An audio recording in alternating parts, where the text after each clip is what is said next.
வணக்கம். ஐயா சு. வெங்கடேசன் அவர்கள் எழுதிய வீரயுகநாயகன் வேல் பாரி பகுதி 103. தட்டியங்காட்டில் 6ஆம் நாள் போர் தொடங்கவிருந்தது. இரு பக்கமும் படைகள் அணிவகுத்தன. வழக்கம்போல் திசைவேழர் பரன் மீது ஏறினார். நேற்றைப் போல இன்று இருக்காது. தாக்குதல் முழு அளவில் இருக்கும் என்று நினைத்தபடி நாழிகைக்கோளின் நிழலை உற்று நோக்கிக் கொண்டிருந்தார். இரு பக்க படைப்பிரிவுகளும் ஒன்றினை ஒன்று எதிர்நோக்கியபடி இருந்தன. போர் தொடங்கும் நேரம் நெருங்கிய பின்னும் உதியஞ்சேரலும் செங்கனச்சோழனும் கூடாரத்தை விட்டு வெளிவரவில்லை. ஈங்கையன் தங்களுக்கு வழங்கிய வாக்குப்படி நடந்து கொண்டானா என்பது தெரியவில்லை. ஆனால் பரம்பு படை முழுமையாக தட்டியங்காட்டில் வந்து அணிவகுத்து நிற்கிறது. அப்படியென்றால் பாரி கொல்லப்படவில்லையா?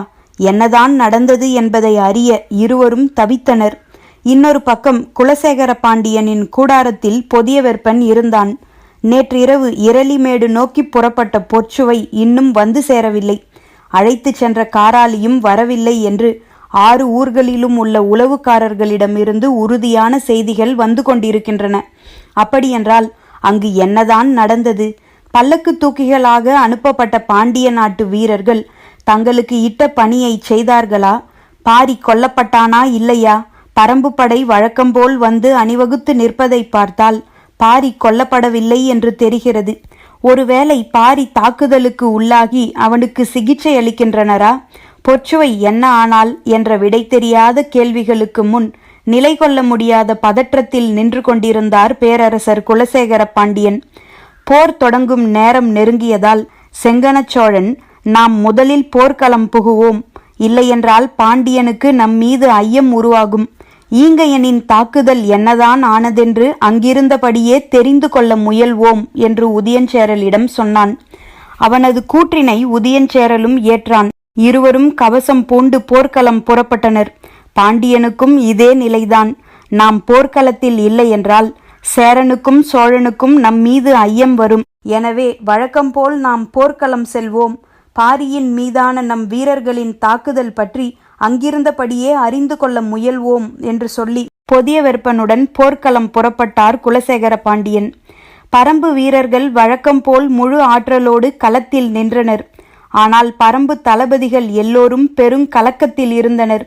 நேற்று இரவு நடந்த நிகழ்வு அவர்கள் அத்தனை பேரையும் உலுக்கியிருந்தது. பாட்டாப்பிரையில் அனைவரும் இருக்கும் பொழுதே பாரியை கொல்ல நடந்த முயற்சி அவர்களை பேரதிர்ச்சிக்கு உள்ளாக்கியது. சுகமதியின் கதறலும் கபிலரின் கண்ணீரும் யாரையும் இயங்க விடவில்லை. எல்லோரும் நிலைகுலைந்து நின்றனர். பாண்டிய வீரர்கள் எறிந்த ஈட்டிகள் பொற்சுவையையும் வீழ்த்தின. கபிலர் ஓடிப்போய் அவளை தூக்கும் முன்பே உயிர் பிரிந்தது. அதன் பின்புதான் பல்லக்கிலிருந்து சுகமதி வெளியில் வந்தாள். பொற்சுவையின் நிலை கண்டு கதறிக்கொண்டு ஓடினாள். குருதியில் மூழ்கி கிடந்த பொற்சுவையின் கால்களை தனது மடியில் எடுத்து வைத்து கொண்டு காடதிர கதறினாள். அவள் சொல்லி அழுத சொற்களை நினைக்க நினைக்க முடியனின் கண்களில் நீர் பொங்கியபடி இருந்தது. பரம்பு படையின் முன்பகுதியை வழக்கம்போல் அவன் குதிரையில் சுற்றி வந்தான். எதிரிகளும் தங்களின் படைகளை அணிவகுத்து நிறுத்தியிருந்தனர். தேர்ப்படையில் கருங்கைவாணன் நின்று கொண்டிருந்தான். படையின் நடுப்பகுதியில் மயூர்கிழார் நின்று கொண்டிருந்தார். குதிரையில் சென்று கொண்டே எல்லாவற்றையும் பார்த்தபடி படையை கடந்தான் முடியன். அவனால் சிந்தனையை ஒருமுகப்படுத்த முடியவில்லை. எப்பொழுதும் போல் படையின் இறுதி பகுதியில் நின்று கொண்டிருந்தான் தேக்கன். நேற்று இரவு அவன் நாகக்கரட்டில் கூடாரத்தில் தங்கியிருந்தான்.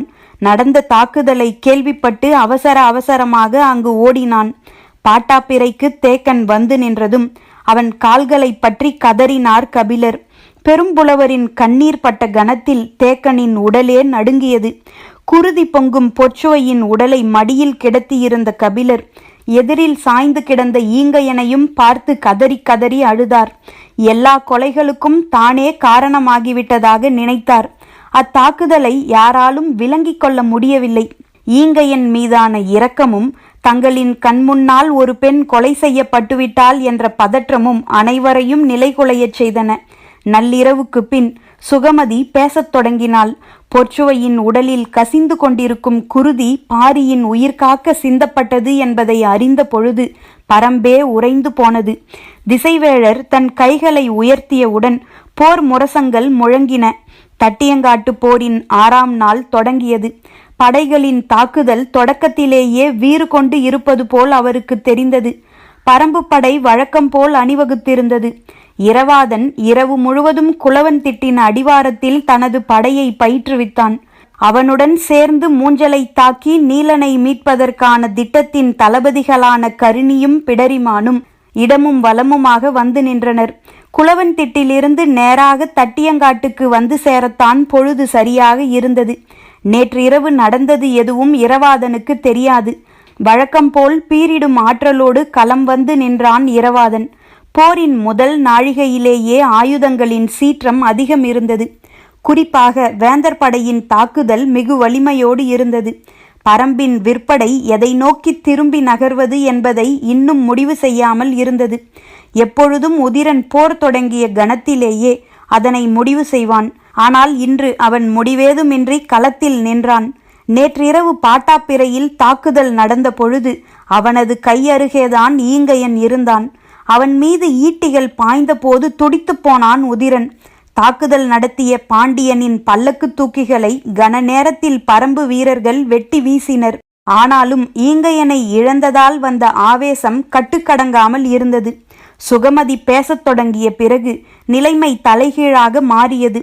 வேட்டுவன் பாறைக்கு அருகில் சிகிச்சை எடுத்து வந்த ஈங்கையனையும் அவன் தோழர்களையும் நம்பிக்கைக்கு உரியவர்கள் என்று தெரிவித்தது நீலனும் உதிரனும் தான்.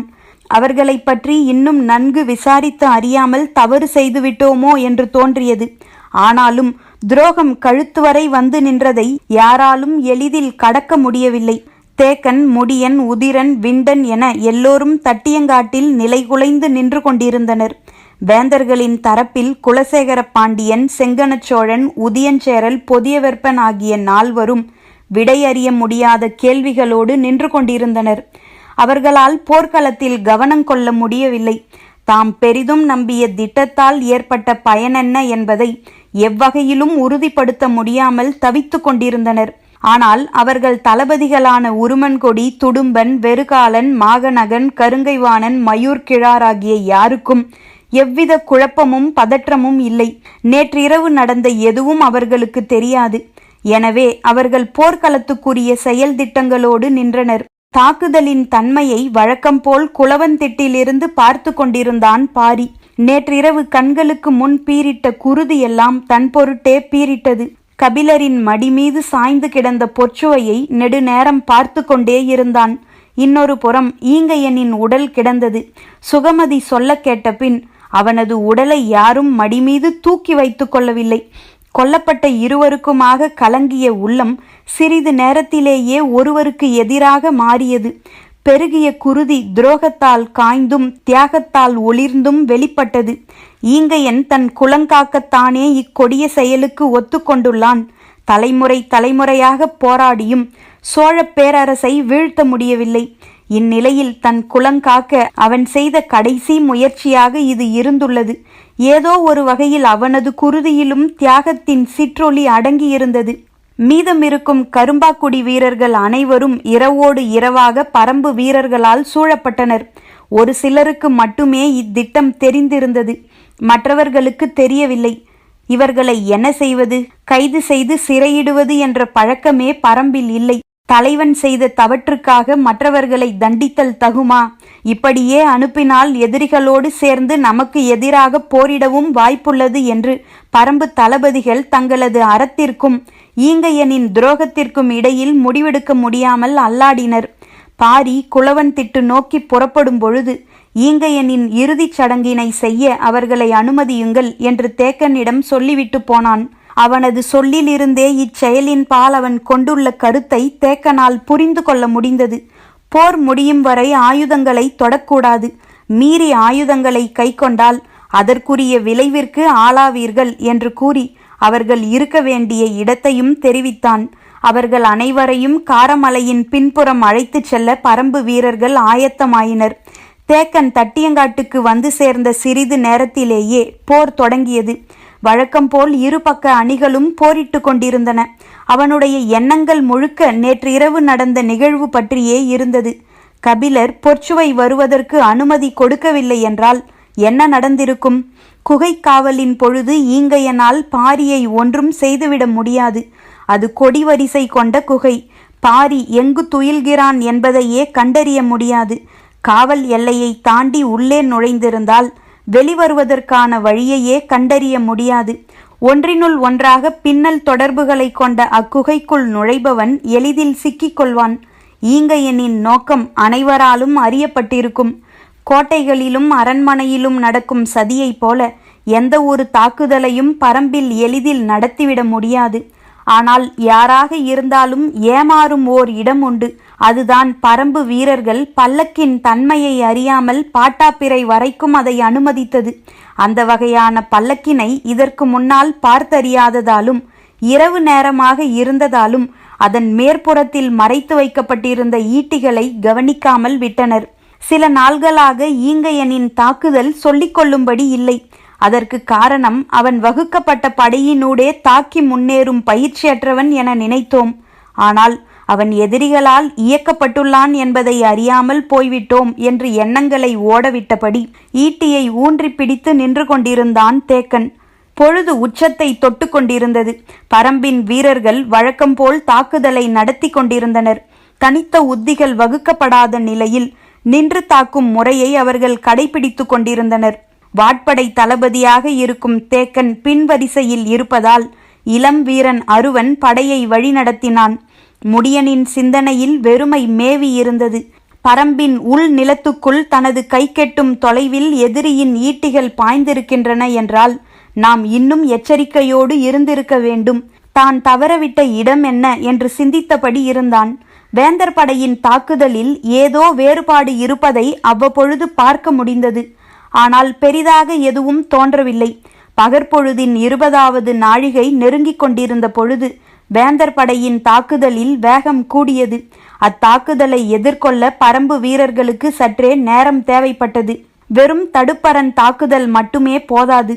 உத்தியை மாற்ற வேண்டும் என்பதை உதிரன்தான் முதலில் உணர்ந்தான். கூவல் குடியினர் மூலம் செய்தி முடியனுக்கு சொல்லப்பட்டது. அவன் அதை உணர்ந்து அடுத்து என்ன நடக்கும் என்ற சிந்தனையில் இருந்தான். ஆனால் எதிரியின் தாக்குதல் திட்டம் என்னவாக இருக்கும் என்பதை கணிக்க முடியவில்லை. வேந்தர் படையின் தாக்குதல் பல மடங்கு வீரியமடைந்தது. அப்பொழுதுதான் முடியன் ஒன்றை கவனித்தான். காலையிலிருந்து கருங்கைவாணன் தேர்ப்படையிலேயே நின்றிருந்தான். ஏன் வேறு பக்கம் போகாமல் இங்கேயே இருக்கிறான் என்று சிந்தித்த பொழுதுதான் மயூர்கிழாரின் நினைவு வந்தது. தலைமை தளபதியிடம் மற்ற தளபதிகளுக்கு செய்தியை சேர்க்க 3 போர் பணியாளர்கள் இருப்பர். தனித்த ஆடை அமைப்பு கொண்ட அவர்கள் மூவரும் இன்று மயூர்கிழாரின் அருகில் நின்றனர். முடியன் காலையில் பார்த்த காட்சியை இப்பொழுது மீண்டும் நினைவுபடுத்தி பார்த்தான். சற்றே அதிர்ச்சியாக இருந்தது. இன்றைய போரின் தலைமை தளபதியாக மயூர்கிழாரா களத்தில் நிற்கிறான். எண்ணி பார்த்தபடியே அதனை உறுதி செய்தான். அப்படியென்றால் தாக்குதலின் உத்தி வழக்கமானதாக இருக்காது. நமது தாக்குதலை உடனடியாக வேகப்படுத்த வேண்டும் என முடிவு செய்தான். கூவல் குடியினர் மூலம் அனைத்து தளபதிகளுக்கும் செய்தி அறிவிக்கப்பட்டது. நிலைமையை உணர்ந்தவுடன் உதிரன் தனது விற்படையை வேந்தர் படையின் நடுப்பகுதியை நோக்கி முன்னகர உத்தரவிட்டான். தொலை இலக்க அம்புகள் சீற்றம் கொள்ளத் தொடங்கின. தாக்குதலின் வேகம் இரு பக்கமும் மிக வலிமையோடு இருந்தது. வேந்தர் படை பரம்பின் விற்படையை மட்டும் தற்காத்து எதிர்கொண்டது. மற்ற படைகளை தாக்கி முன்னேறியது. பரம்பு படைகள் வேந்தர் படையை முழுமையாக எதிர்கொண்டன. முடியனின் உத்தரவு இரவாதனை அடையும் பொழுது சரியாக 20 நாழிகை முடிந்திருந்தது. நேற்றைக்கு முந்தைய இரவில் பேசப்பட்டபடி கடைசி 10 நாழிகைக்கான போர் உத்தி தொடங்கிவிட்டது என கருதிய இரவாதன் தனது குதிரைப்படையின் தாக்குதலை எண்ணி பார்க்க முடியாத வேகத்தோடு முன்னெடுத்தான். நேற்று இரவு நடந்ததெதுவும் இரவாதனுக்கு தெரியாது.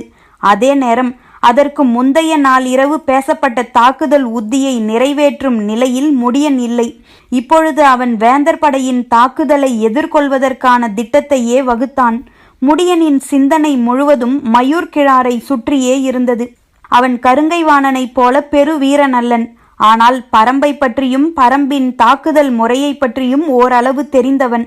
எனவே அவனை மிகுந்த எச்சரிக்கையோடு கையாள வேண்டும் என எண்ணினான். இரவாதனின் தாக்குதல் சீறி முன்னேறியது. நேற்று இரவு முழுவதும் பயிற்சி பெற்ற அப்படையணியினர் தங்களின் வேலை திட்டத்தை நிறைவேற்றத் தொடங்கினர். மூஞ்சலை அடையும் வரை யார் முன்னிலையிலிருந்து படை நடத்த வேண்டும் என்று இரவாதன் தீர்மானித்திருந்தான். அவர்கள் அதே போல படையை மூஞ்சலை நோக்கி அழைத்து சென்று கொண்டிருந்தனர். மற்ற பகுதியில் வேந்தர் படையின் தாக்குதல் வலிமை மிக்கதாக இருந்தது. பரம்பு படை திறனோடு அதனை எதிர்கொண்டது. உதிரன் தனது விற்படையை எப்பக்கமாக கொண்டு செல்ல என்று கேட்டு முடியனுக்கு செய்தி அனுப்பினான். முடியனோ ஆபத்து எப்பக்கம் அதிகம் என்பதை இன்னும் கணிக்கவில்லை. கருங்கைவாணனின் மீதும் அவனுக்கு ஐயம் இருந்தது. மயூர்கிழாரின் மீதும் அவனுக்கு ஐயம் இருந்தது. இருவரில் யாரை நோக்கி உதிரனின் படையணியை திருப்புவது என்பதை முடிவு செய்ய சற்றே நேரம் தேவைப்பட்டது. வழக்கம்போல் பரம்பின் விற்படையை எதிர்கொள்ள முடியாமல் வேந்தர் படை தளபதி துடும்பன் பின்வாங்கத் தொடங்கினான். வாட்படை தளபதி மாகநகனை பரம்பு தளபதி அருவன் எதிர்கொண்டான். தாக்குதல்கள் தீவிரமடைந்து கொண்டிருந்தன. தேர்ப்படை தளபதி வெறுகாலனோடு கருங்கைவாணனும் இணைந்து கொண்டான். எனவே பரம்பு தளபதி விண்டனால் முன்னகர முடியவில்லை. ஆனால் பின்வாங்காமல் சமாளித்து கொண்டிருந்தான். மயூர்கிழார் எப்பக்கம் போகப் போகிறான், அவனது உத்தி என்னவாக இருக்கிறது என்பதை அறிவதிலேயே முடியன் கவனமாக இருந்தான். இந்நிலையில் இரவாதனின் தலைமையிலான குதிரைப்படை நினைத்து பார்க்க முடியாத வேகத்தில் மூஞ்சலை நோக்கி முன்னேறி கொண்டிருந்தது. ஏற்கனவே திட்டமிட்டபடி மூஞ்சலை ஒரே நேரத்தில் 3 முனைகளிலிருந்து தாக்குதல் தொடுக்க வேண்டும். முடியன் ஒரு பக்கமும் விண்டன் ஒரு பக்கமும் தாக்கி மூஞ்சலின் அரணை உடைக்க வேண்டும். உடைத்தவுடன் உள்ளே நுழையாமல் 3 அடுக்கு அரணை முழுமையாக அழிக்கும் பணியை செய்ய வேண்டும். உள்நுழைந்து தாக்கி நீலனை மீட்கும் பணி இரவாதனுடையது. அதே சிந்தனையோடு இரவாதனின் படை முன்னகர்ந்து கொண்டிருந்தது. குளவன் திட்டிலிருந்து பார்த்து கொண்டிருக்கும் பாரிக்கு களத்தில் நடக்கும் தாக்குதலில் வேறுபாடுகள் இருப்பது போல் தெரிந்தது. ஆனால் என்னவென்று பிடிபடவில்லை. கூர்ந்து பார்த்து கொண்டிருந்தான். இரவாதன் தலைமையிலான குதிரைப்படை சீரும் அம்பு போல் எதிரிகளை கிழித்து உள்நுழைந்து கொண்டிருந்தது. குளவன் திட்டிலிருந்து பார்க்கும் பொழுது அதன் வேகத்தை துல்லியமாக கணிக்க முடிந்தது. மற்ற படைப்பிரிவுகளோடு வேந்தர் படை மிக கடுமையாக போரிட்டு கொண்டிருக்கும் பொழுது குதிரை படையை மட்டும் ஏன் அவ்வாறு எதிர்கொள்ளாமல் இருக்கின்றனர் என்ற ஐயம் உடனே தோன்றியது. களத்தை இன்னும் சற்று நேரம் கூர்ந்து கவனித்தான் பாரி. எதிரிகள் மாறுபட்ட உத்திகளை பயன்படுத்துகின்றனர். நம் வீரர்கள் அதை புரிந்து கொண்டு செயலாற்ற வேண்டும் என்று தோன்றியது. இவ்வெண்ணம் உருவாகி கொண்டிருக்கும் போதே இரவாதனின் குதிரைப்படை பாதி தொலைவை கடந்து உள்ளே போய்விட்டது. நினைத்ததை விட வேகமாக அவன் உள்ளே போய்க் கொண்டிருந்தான். அவனை சிக்க வைக்க எதிரிகள் வகுத்த போர் உத்திக்குள் மிக வேகமாக உள்நுழைந்து கொண்டிருந்தான். உடனடியாக கூவல் குடியினருக்கு உத்தரவிட்டான் பாரி. குளவன் திட்டிலிருந்து கூவல் குடியினரின் மறைபொருள் குறிப்பு நாகக்கரட்டில் இருக்கும் கூவல் குடியினருக்கு வந்து சேர்ந்தது. வாரிக்கையன் தலைமையில் செய்தியை சொல்வதற்கான வீரர்கள் அனைவரும் அங்கே இருந்தனர். இரவாதன் வேகத்தை கட்டுப்படுத்தி பின்தங்கச் சொல்வதற்கான உத்தரவினை பாரி தெரிவித்திருந்தான். உடனடியாக அதற்கான ஓசை எழுப்பப்பட்டு இறுக்கிச் செடியின் ஒளிரும் பால் கொண்ட குறிப்புகள் காட்டப்பட்டன. நாகக்கரட்டிலிருந்து ஓசை எழுப்பப்பட்டவுடன் அது யாருக்கு என்பதைத்தான் முதலில் அனைத்து தளபதிகளும் பார்ப்பர். அது குதிரைப்படை தளபதிக்கான குறிப்போடு சொல்லப்படும் ஓசையாதலால் மற்றவர்கள் தாங்கள் முன்னெடுக்கும் தாக்குதலில் கவனம் செலுத்துவர். இரவாதனோ மூஞ்சலை அடையும் நோக்கோடு மின்னல் வேகத்தில் முன்னேறி கொண்டிருந்தான். அவனது காதில் எவ்வித ஓசையும் விழவில்லை. அவன் தனது கவனத்தை எதை நோக்கியும் திருப்ப ஆயத்தமாக இல்லை. மூஞ்சலின் அரண் உடைந்து சிதறும் கணத்தை காணும் நோக்கில் குதிரையை விரட்டி கொண்டிருந்தான். நாகக்கரட்டிலிருந்து மீண்டும் மீண்டும் ஓசை எழுப்பப்படுவதை சிறிது நேரம் கழித்தே முடியனால் உணர முடிந்தது. அது இரவாதனுக்கானது. அவன் எதிரி படைக்குள் அதிக தொலைவு உள்ளே போயுள்ளான் என்பது அதன் பிறகுதான் தெரிய வந்தது. அப்பொழுதுதான் நேற்றுக்கு முந்தைய நாள் உருவாக்கப்பட்ட திட்டம் நினைவுக்கு வந்தது. நேற்று இரவு நிகழ்ந்த நிகழ்வால் அத்திட்டத்தை நிறைவேற்றுதல் குறித்து வேறு யாருடனும் முடியன் பகிர்ந்து கொள்ளவில்லை. ஆனால் இரவு முழுவதும் பயிற்சியில் இருந்த இரவாதன் காலையில் நேரடியாக களத்துக்கு வந்தான். ஏற்கனவே வகுக்கப்பட்ட திட்டப்படி 20ஆம் நாழிகை முடிந்தவுடன் அவன் முன்னேறி போகிறான் என்பது முடியனுக்கு புரிந்தது.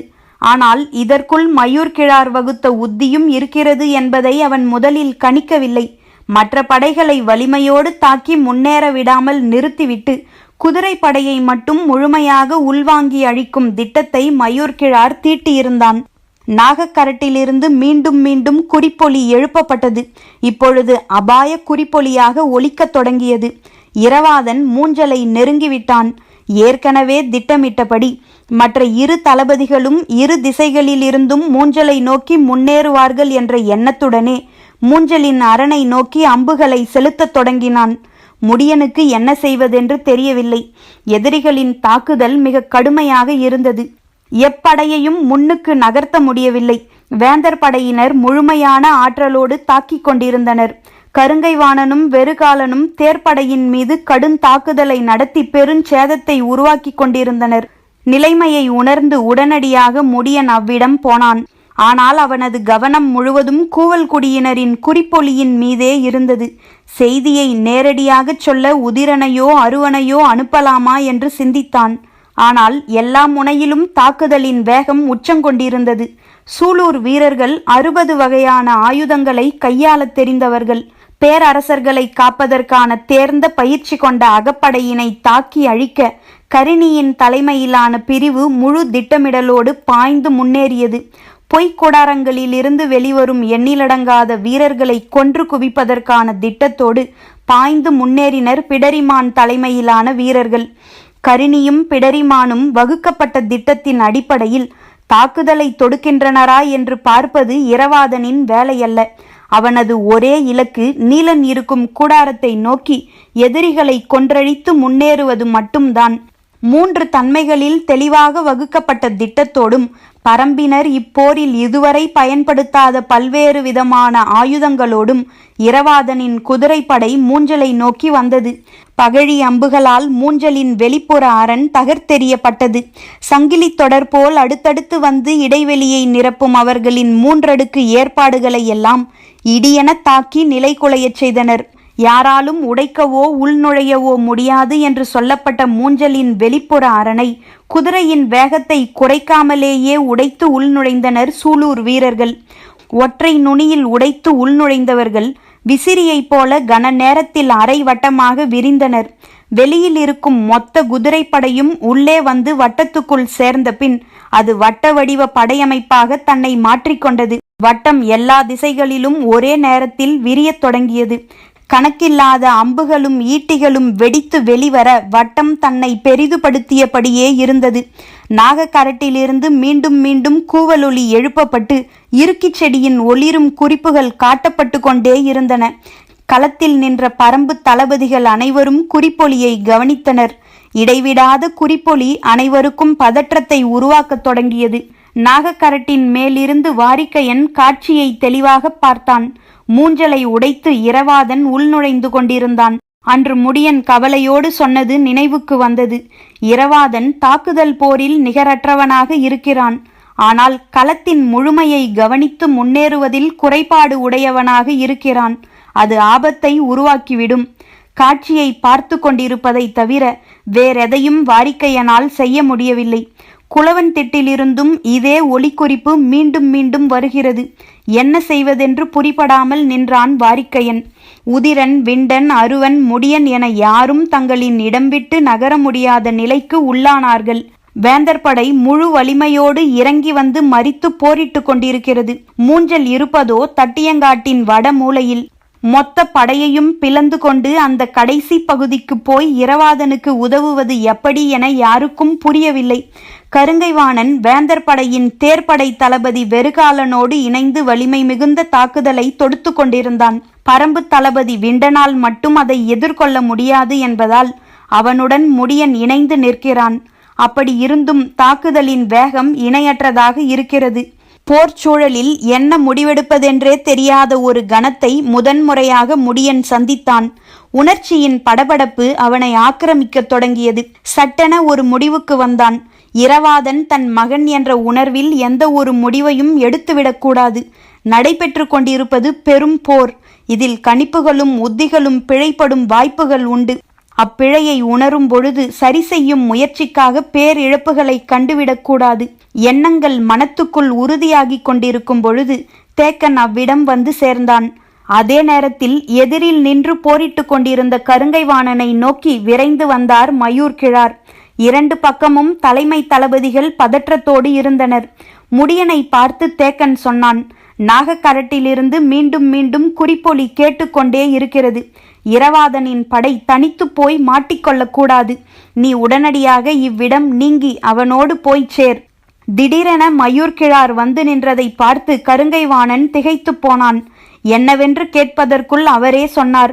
எதிரிகளின் குதிரைப்படையை பின்புறமாக உள்ளிழுத்து சூழ்ந்து தாக்கி அழிப்பதற்கான உத்தியைத்தான் நாம் வகுத்தோம்.